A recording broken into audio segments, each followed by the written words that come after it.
c'est des gains petits. Pourquoi? Parce qu'en fait, c'est des gens qui ont la trouille avant même, parce que ils sont peureux en fait. Enfin, je croyais qu'ils étaient sûrs de leur mouvement, mais allez jusqu'au bout, les gars. Et puis vous verrez peut-être au bout de 3 semaines, quand ça sera la catastrophe financière pour vous. À ce moment-là, ça aurait eu un peu plus de gueule, si tu veux, qu'au bout de 3 semaines ou un mois de grève, ils demandent aux gens de les aider financièrement, parce qu'ils ont, si tu veux, mis beaucoup.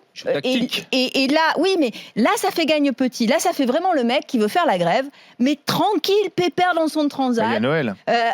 Oui, mais ils ont touché quand même.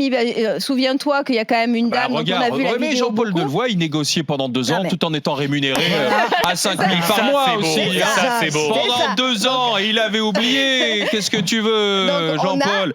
2 ans, il rencontrait les syndicats. Il avait sa petite cagnotte qui tombait quand même tous les mois. 5 000 balles par mois. Et ça, c'est la gauche. Et il avait oublié. Mais oui, ça, c'est beau. Exactement, si tu veux, Sudrail nous fait du Delevoye. C'est-à-dire qu'ils veulent faire la grève tranquille. Je te dis, un petit cocktail à la main en disant... vous inquiétez pas, les gars. Dur. Franchement, je vois pas du tout. Excuse-moi, mais un vrai gréviste, il va jusqu'au bout. Il est vraiment il met même en péril, si tu veux, sa famille. Là, le mec, je respecte. Leur Noël. Moi, j'en ai entendu. Là, je respecte. Ils ont dit. J'ai même entendu un gars qui a dit. Il a la cagnotte, rassure-toi. Écoute, c'est vous qui les avez interviewés sur BFM. Le gars, il dit, je vais faire un crédit. Tant pis, on n'ira pas au cinéma. Tant pis, il n'y aura pas de Noël.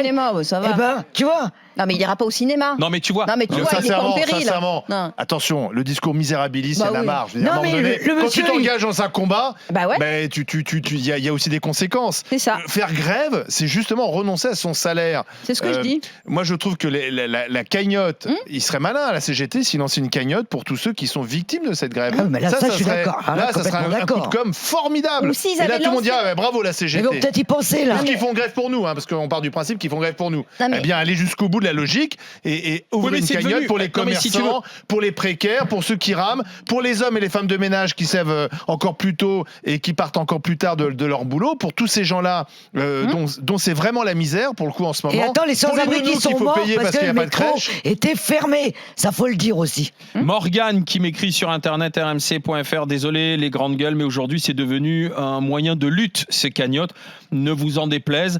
Aujourd'hui il est bon face à... Un moyen petit bourgeois de lutte, c'est des petits bourgeois, c'est des gains petits de la grève, c'est des grévistes qui sont même pas capables de perdre de l'argent quand ils font la grève. Excuse-moi, moi ils me font marrer en fait, c'est des bouffons de la grève en fait. Voilà, le vrai terme, c'est des bouffons de la grève. C'est un procureur Soubré vient de parler. Mais c'est les 55 minutes dans ma voiture de ce matin qui remontent. Je voulais juste finir.